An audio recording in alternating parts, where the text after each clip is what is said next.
그래서 믿음은 어떤 면에서 표현하자면 일종의 감각기관이에요. 영적 감각기관.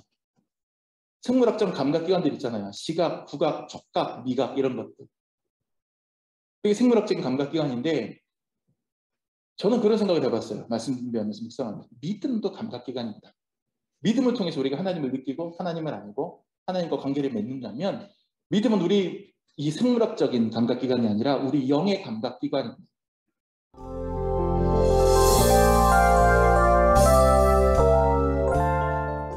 제가 이제 어제도 성경학교 강습회를 나갔다 왔는데요. 나갔다 오면서 항상 매주 제 스스로가 차 안에서 제 스스로를 꿀밤을 쥐어박으면서 자책하는 일들이 있어요. 어떨 때? 아재 개그에 실패했을 때. 아이고, 진심으로 공감을 해줘서 감사합니다.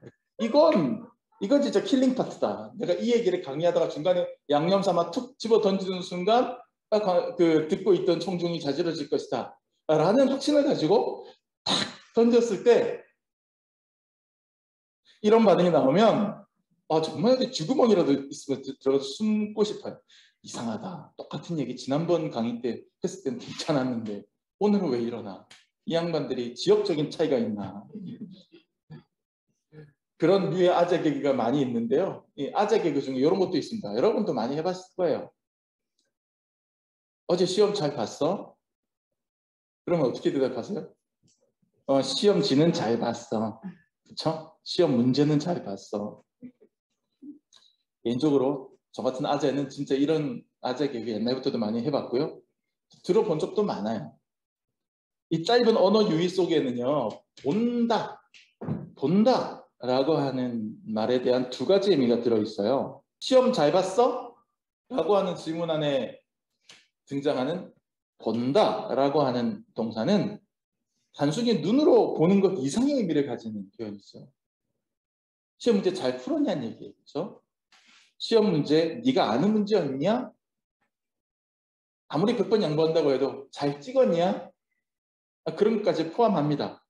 반면에 시험지는 잘 봤어. 시험 문제는 잘 봤어. 라는 대답에 나오는 본다는 동사는 그냥 단순히 눈으로만 봤다. 그 얘기를 하는 거예요. 내용은 잘 알지 못하지만 그냥 내 시신경을 자극하기 위해서 뭐 이런 정도의 수준의 대답이 되겠죠. 자, 시험지가 잘 보인다고 해서 시험을 잘 치른 게 아니듯이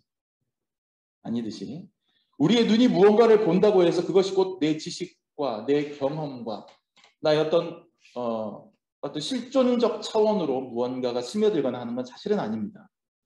그럴 수도 있죠. 그럴 때도 있죠. 그러나 항상 그런 건 아니란 얘기예요. 근데 우리는 그렇게 된다고 수학 공식처럼 그렇게 된다고 착각하고 있는 경우가 많아요. 특별히 신앙생활에 있어서. 오늘 말씀 8절에 보니까 예수님의 제자 빌립이 예수님께 당돌하게 이렇게 요청합니다. 주여 아버지를 우리에게 보여주옵소서. 주여 아버지를 우리에게 보여주옵소서. 그리하면 뭐 하겠나이다? 족하겠나이다. 보여달라는 거예요. 하나님은. 내 눈에 보여달라는 거죠. 그러면 족하다. 부족함이 없다. 그럼 내가 정말 다 할 수 있을 것 같은 거예요. 여러분 그런 생각 안 해보셨어요?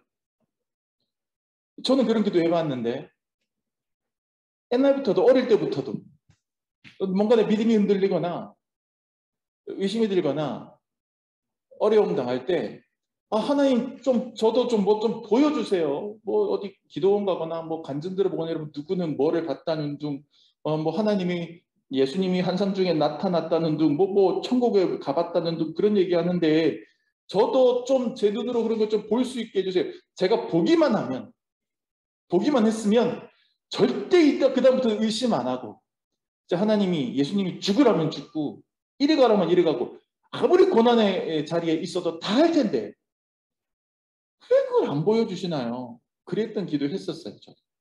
여러분 그런 기도 한 적 없으세요? 그런 기도 했을 것 같은데 많은 사람들이. 오늘날도 많은 사람들이 요구합니다. 하나님, 예수님, 좋아. 내 눈에 보여줘. 그럼 내가 믿을게. 빌립의 이 질문은 아버지를 우리에게 보여주옵소서. 그러면 족하겠나이다. 이 질문은 빌립 개인의 질문의 차원을 넘어서 신과 종교라고 하는 주제에 대해서 관심을 갖는 모든 인간들의 요청으로 느껴집니다. 이 하나의 짧은 질문. 신을 볼 수 있었으면 좋겠다. 초월의 세계를 경험할 수 있으면 좋겠다. 그런 소망 말이죠. 그러면 이러한 빌립과 오늘날 우리들의 요구에 대해서 성경은, 예수님은 무엇이라고 답할까요? 자, 거기에 대해서 설명하기 전에 한 가지 짚고 넘어갑시다. 오늘 우리가 읽은 본문을 제가 이제 말씀을 전하려고 거듭 읽고 묵상하고 곱씹고 하다 보니 한 가지가 캐치가 됐어요. 느껴진다고 해야 되나? 깨달았다고 해야 되나? 캐치가 됐어요. 그게 뭐냐면 오늘 우리가 읽은 본문에서 본다라는 동사가 나올 때마다 안다라는 동사도 따라 나오고 있다는 사실이에요. 오늘 본문은 이상하게 그래요. 세트로 묶여서 나옵니다. 보는 것과 아는 것. 분명히 의미가 다르잖아요. 보는 것과 아는 것이 어떻게 같아요? 그런데도 이들이 세트처럼 묶여서 나온다는 것은 분명히 뭔가 밀접한 관계가 있다는 뜻이겠죠? 그래서 저는 하나님을 보고 싶어하는, 신앙의 세계를 보고 싶어하는 인간의 어떤 욕구와 관련해서 이 본다는 것과 안다는 것, 이 두 동사를 한번 엮어서 이렇게 정리를 해봤습니다. 첫째, 우리 주변에는 봄으로써 알려는 사람들이 있어요. 봄으로써 알려는 사람. 아까 좀 전에 제가 말씀했던 그런 사람들이에요. 그리고 우리 안에도 그런 욕구가 있어요. 눈으로 봐야 알 수 있다고 생각하는 사람입니다. 아는 만큼 보이고 보이는 만큼 안다. 이런 말 들어보셨잖아요. 내 눈에 하나님을 보여주면 내가 하나님을 볼 수 있으면, 내가 하나님을 목격하면 그러면 하나님을 알게 된다. 그렇게 생각합니다. 필립 같은 사람이 그랬던 거죠. 보면 알게 된다. 족하겠다. 보여달라. 그러면 내가 족하겠다. 하지만 그것은 틀린 생각이라고 예수님은 선언하십니다. 빌립이 8절에서 아버지를 우리에게 보여주옵소서. 그러면 족하겠나이다. 얘기했죠? 그러자 예수님이 9절에서 뭐라고 대답하시냐면 같이 읽어봅시다. 시작. 예수께서 이르시되 빌립아 내가 이렇게 오래 너희와 함께 있으되 네가 나를 알지 못하느냐? 나를 본 자는 아버지를 보았거늘 어찌하여 아버지를 보이라 하느냐? 여기도 안다는 동사와 본다는 동사 같이 나오죠. 그러니까 이렇게 얘기하는 거예요. 너 보여주면 족하다고? 과연 그럴까? 여태까지 네가 지금 보고 있잖아. 나를 본 자는 아버지를 본 거야. 우리는 지금 그렇게 고백하죠. 예수님이 하나님의, 성부 하나님의 다른 위격, 성자로서 예수님이 하나님의 본질적으로 동일한 분이다. 우리 그렇게 고백합니다. 예수님이 그 얘기하는 거예요. 그 뒤로 또 쭉 얘기하는 겁니다. 내가 아버지 안에 거하고 아버지는 내 안에 계시다. 그 얘기 쭉 하시는 겁니다. 그러니까 예수님을 봤으면 하나님 본 거예요. 그런데도 빌립은 보고도 알지 못해요. 보고도 알지 못해요. 보기만 하면 족한 줄 알았는데 실제로 자기가 봤다는 것조차 몰라. 지금 빌립은. 너희들의 생각이 그게 잘못된 거야. 너희들 생각처럼 그렇게 되지가 않아. 보면 족하겠다고? 봤는데도 본 줄도 모르잖아 지금 너는. 뭐가 좋게? 아니 예수님의 지근거리에서 오히려 예수님을 보필하고 다니는 제자인데 그러면서도 예수님 안에 있는 하나님 아버지를 깨닫지 못하는 거죠. 그러니까 이제 보여달라고 청하는 거 아니겠습니까? 이것이 바로 우리가 봄으로써 알려고 하는 사람들이 종종 빠지게 되는 함정이에요. 여러분 생각해 보세요. 예수님 당대에 예수님이 지금 빌립에게 나를 본 자는 하나님을 본 것이다 라고 말씀하신 그것을 그 당대에 예수님을 만나거나 얘기 나눴던 모든 사람에게 한번 적용해 보세요. 길을 가면서 만났던 사람, 회당에서 논쟁했던 사람, 그 모든 사람이 그러면 하나님을 본 거예요. 근데 그들은 어떻게 했나요? 어떤 사람들은 회개하고 하나님께로 돌아왔지만 어떤 사람들은 비웃고 손가락질하고 무시하고 어떤 면에서는 오히려 적대해서 예수님 십자가에 못 박은 사람도 예수님을 십자로 눈으로 본 사람들이잖아요. 보았다고 해서 아는 것이 아니다 라고 하는 것을 우리는 여기서 알 수 있습니다.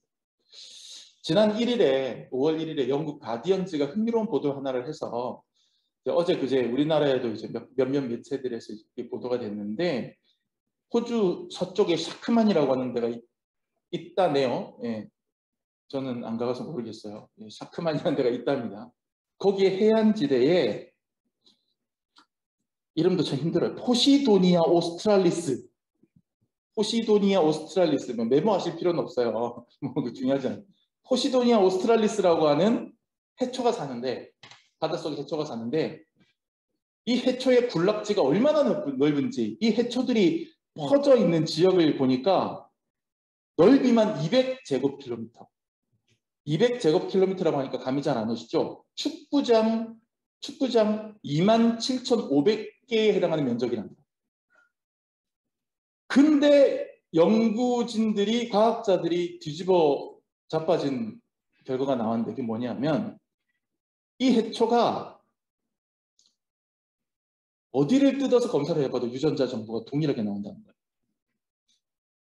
200km 이쪽에 있는 놈을 뜯든 200km 저쪽 반대편에 있는 놈을 뜯든 과학자들이 실험실 갖고 와서 유전자 정보를 검사를 해봤더니 비슷하거나 서로 연관이 있다가 아니라 동일하다고 나온대요. 그건 무슨 뜻이에요? 한 그루라는 뜻이죠. 사람도 유전자 정보가 100% 일치할 수는 없잖아요. 99.몇 프로 일치할 수 있어도 부모 자식 간에. 근데 완전 동일하다는 건 한 뿌리를 공유하는 하나의 개체라는 뜻이에요. 그래서 지금 세계에서 가장 단일 개체로서 가장 큰 생명체가 발견됐다 지금 그러고 있거든요. 한 뿌리에서 뻗어나왔다는 거예요. 한 뿌리에서. 근데 마치 다른 개체들이 각각 따로 자란 것처럼 군락을 이루고 있는데 아마 파볼 수가 없으니까 지금. 파보면 저기 밑에서 다 연결돼 있을 거라는 거죠. 이게 굉장히 놀라운 일인 거죠. 그러면서 이렇게 자라는데 얼마나 걸렸을까? 대략 과학자들이 한 4,000년 정도 본다면 4,000년 정도 걸쳐서 아마 하나의 이게 어떤 조건이 맞았는지 그렇게 퍼져나갔다. 커졌다. 자, 그런데 이것을 우리가 눈으로 그 군락지를 포시도니아 오스트랄리스라고 하는 포시도니아 오스트랄리스라고 하는 그 해초를 우리 눈으로 직접 여러분이 가서 샤크만이라는 데 가서 본다고 생각해 보세요. 아무 정보 없이. 여러분들이 이 식물의 이 해초의 본질을 꿰뚫어 알 수 있습니까? 여러분 눈으로 봐서? 모른다고요. 근데도 우리는 어디 관광지 가가지고서 야야야 저거 보러 가자 그러면 뭐라고 얘기하죠? 나 여기 2번째 왔어. 지난번에 봤어. 됐어. 지난번에 봤어. 됐어. 그래요. 그러면 저는 사실 이해가 잘 안 가요. 지난번에 봤다고 다 아나? 나는 이렇게 봐도 다르고 다음번에 가서 다른 시간대에 이렇게 봐도 다르고 그러던데 그리고 거기 가서 또 새로운 걸 또 알게 되고 그러던데 그런 생각을 하게 되는데 우리는 그렇게 생각해요. 아니, 봤는데 뭐 본 건데 뭐 이렇게 얘기해요. 우리는 우리의 유한한 눈을 지나치게 과신함으로써 보여주면 믿겠다. 보면 믿을 수 있다. 보면 알 수 있을 것이다 라고 하는 생각에 이르게 됩니다. 근데 이게 함정이라는 거예요. 왜? 우리는 유한하니까. 우리는 유한하니까. 예수님은 그래서 보여줘도 모르면서 보고 있으면서도 깨닫지 못하면서 뭘 이렇게 정복을 찌르고 계시는 거예요. 빌립의 질문에 대해서. 자, 그러면 두 번째 부류의 사람들이 한번 생각해 봅시다. 또 어떤 사람이 있느냐? 약간은 봄으로써 알 수 있다고 생각하는 사람들. 두 번째는 알므로써 볼 수 있는 사람들도 있어요. 여기서 말하는 안다는 거는 지식적으로 말하는 게 아니에요. 지식적으로 말하는 게 아니에요. 안다는 것은 좀 종합적입니다. 실존적으로, 내 존재론적으로 그것을 아는. 그럼으로써 내가 보게 되는 그런 사람들이 있어요. 예수님을 눈으로 보고 지냈으면서도 예수님이 누구신지 알지 못하는 사람이 당대에 깔렸잖아요. 빌립만 그랬겠어요? 빌립만 그랬겠어요? 서기관들도 그랬을 거고 바리새인들도 그랬을 거고 사두개인들도 그랬을 거고 제사장들도 그랬을 거예요. 심지어 지근거리에서 보좌했던 제자 중 한 사람이 빌립도 지금 이 모양인데. 그런데 지금 보면서도 지금 깨닫지 못한 사람들이 깔렸는데 이제 잠시 후면 지금 요한복음 14장이잖아요. 요한복음 14장쯤 가면 이제 얼추 시간이 다 된 거예요. 잠시 잠깐 후면 예수님은 십자가와 부활 그리고 승천 사건 이런 것들을 이제 며칠 사이에 거치면서 그나마 사람들의 생물학적인 시신경에서도 사라지게 돼요. 그나마 사람들이 눈으로 그 제자들이 그 당대의 사람 눈으로도 보지 못하게 된단 말이에요. 어떻게 하면 좋을까요? 보고 있으면서도 깨닫지 못하는데 안 보이게 된대요. 눈에서 예수님이 사라져도 예수님은 다른 방법을 예비해 놓으셨습니다. 우리를 고아와 같이 버려두지 않고 여전히 우리에게도 찾아오 계시겠다 이렇게 말씀하셨거든요. 우리를 고아와 같이 버려두지 않고 오겠다. 그게 오늘 말씀 본문 뒤에 바로 나와요. 내가 너희를 고아와 같이 버려두지 않고 너희에게로 오리라. 그게 뭐냐면 바로 그 위에 나오는 얘기예요. 성령님 얘기입니다. 자, 먼저 18절부터 봅시다. 오늘 본문이 17절까지 읽었잖아요. 18절 말씀 한번 먼저 확인할게요. 18절 다 같이 시작. 내가 너희를 고아와 같이 버려두지 아니하고 너희에게로 오리라. 예수님 먼저 말씀하시죠. 근데 지금 떠나면서 오리라 그랬단 말이에요. 그럼 이거 뭘 얘기하느냐? 위로 두 절만 올라가세요. 16절 시작.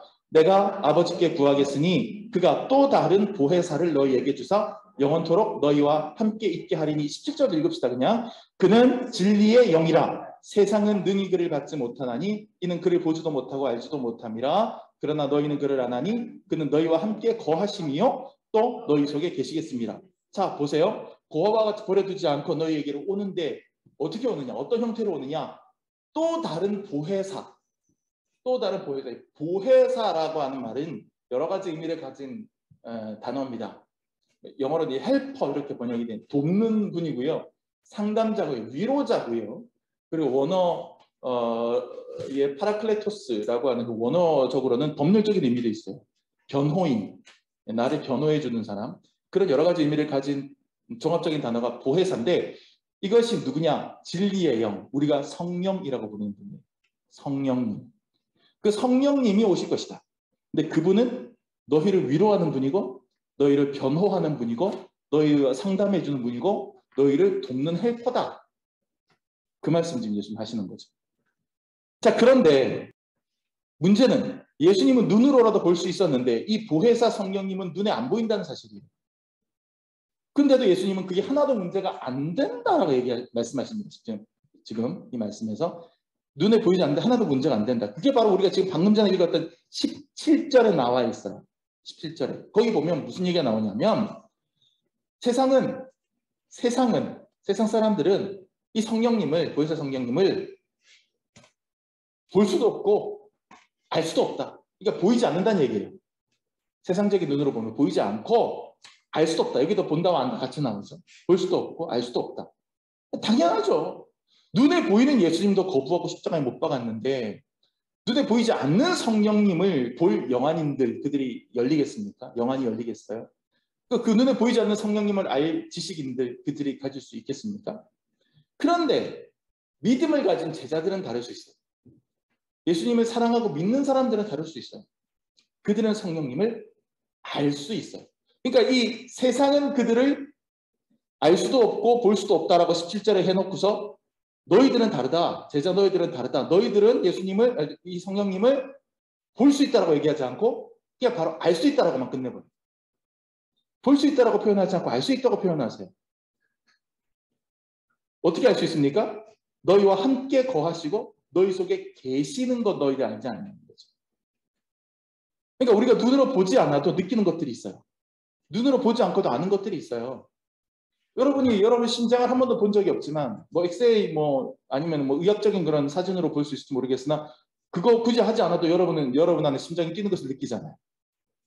그렇지 않아요? 그 잘 모르게 난 못 느끼는데요 한 사람 가서 한 10분만 전력 질주 한번 하고 들어와서 이렇게 앉으세요. 여러분 확실하게 느낍니다.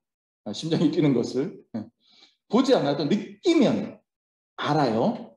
그러니까 여기서 말하는 성령께서는 우리와 함께 거하시고 우리 안에 계시다. 그러니 너희는 알 수 있다. 이건 뭐예요? 우리가 성령을 느낄 수 있다는 거예요. 성령과 교제할 수 있고 성령이 내 안에 있는 것을 내가 알게 된다는 거죠. 이것은 실제로 오순절 성령 강림 사건 때 그대로 이루어지는데 성령께서 오순절 마가다락방에 임했던 120문도에게 임했을 때 그들은 단박에 성령이 오셨음을 알았어요. 알았어요. 그들 가운데 오셔서 그들을 뜨겁게 만드시고 담대하게 만드시고 그들을 변모시켰거든요.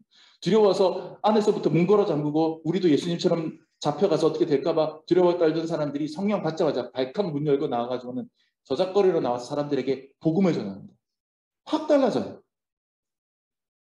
보이지 않지만 느낄 수 있어요.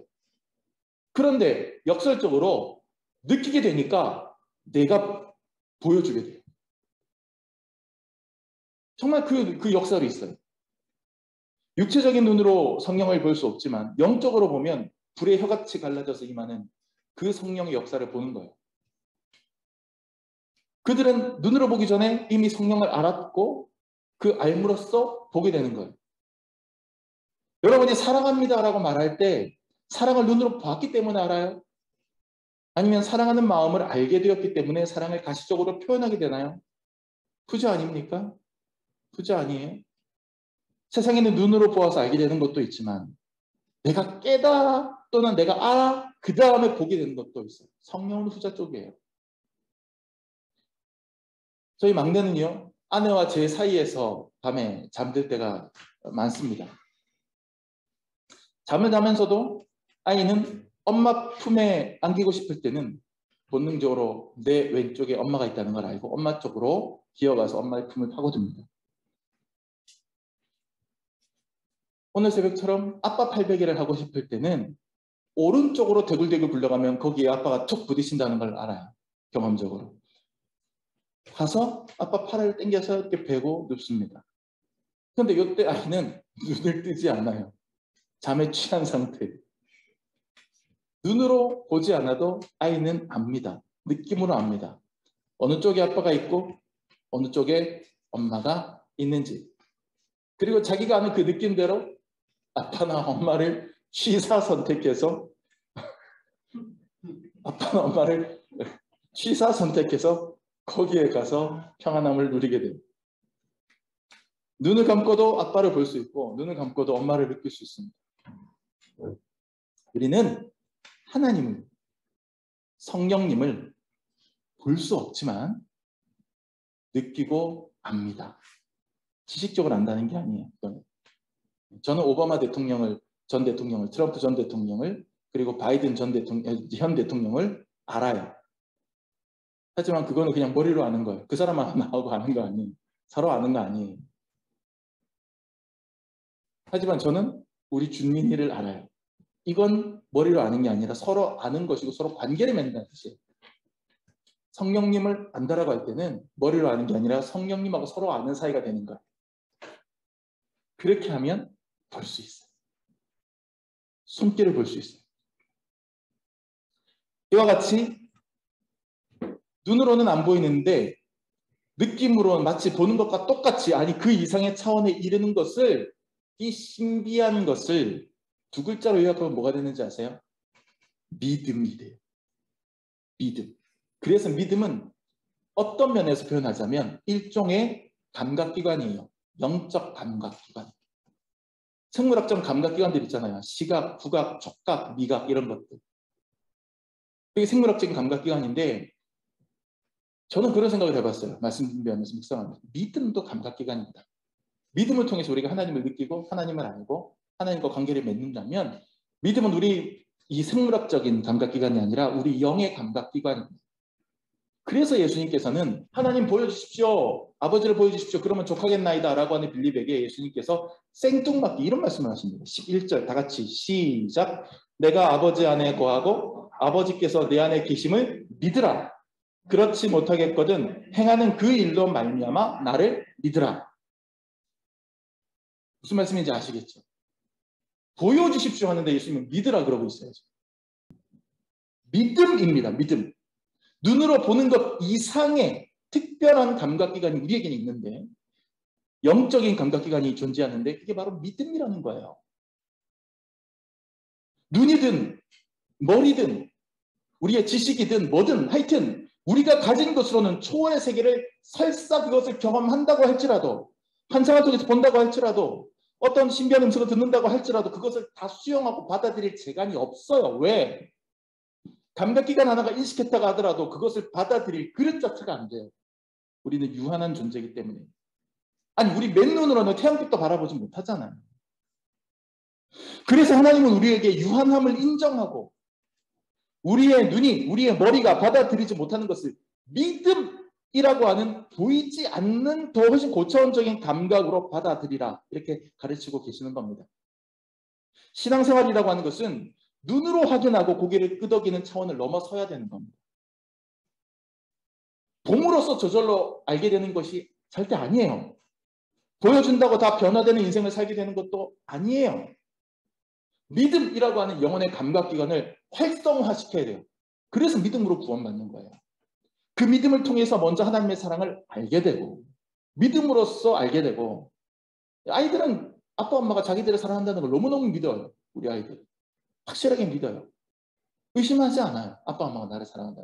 그 아이들은 그 믿음, 그 사랑이라고 하는 것을 하트 모양으로 동글동글하게 된 걸 이때까지 태어나서 여태까지 한 번도 본 적이 없어요. 아빠 마음속에서 아빠 눈에서 진짜로 튀어나오는 걸 본 적이 없어요. 그냥 그 아이들은 아빠 엄마를 알면서 관계 맺으면서 그 사랑을 그냥 아는 거예요. 그리고 그것을 믿어요. 아빠가 나를 사랑하고 엄마가 나를 사랑한다는 걸.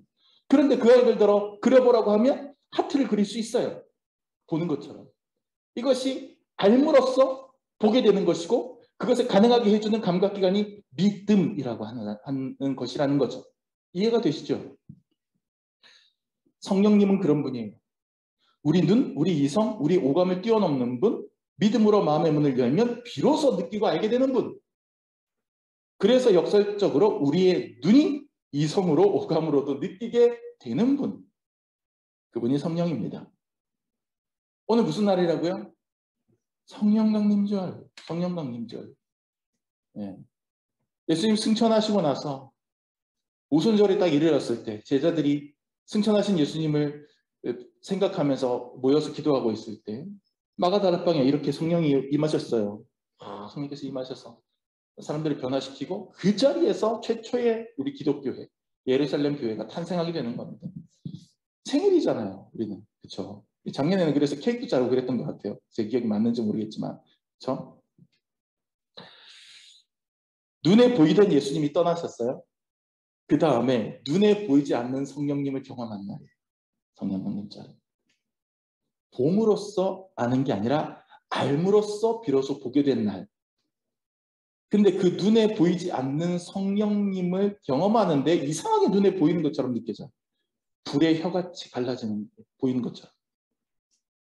교회는 그런 곳이에요. 눈에 보이지 않는 하나님을 영적으로 먼저 알게 되고 그 다음에 살아가면서 여러 사건들을 통해서 하나님의 손길을 목격하게 된다는 사실을 가르쳐주고 함께 체험해 나가는 것, 그것이 바로 교회고 그것이 바로 성령께서 움직이시고 운행하시는 집입니다. 보여달라, 보여달라, 보여주면 믿겠습니다, 보여주면 족하겠나이다 라고 하는 신앙을 건강한 신앙이라고 생각하지는 않습니다. 거기에는 믿음이라고 하는 중요한 감각기관이 빠져 있어요. 유한한 우리의 인간의 신체 기관에만 의존하고 있어요. 먼저 하나님의 사랑을 알고 믿고 그 다음에 보게 되는 겁니다. 그것이 건강한 신앙입니다. 오늘 성령 강림절을 맞아서 누구보다도 여러분 진하게 성령님을 알아가게 되는, 또 보게 되는 저와 여러분이 되시기를 예수님의 이름으로 축복합니다. 기도합시다.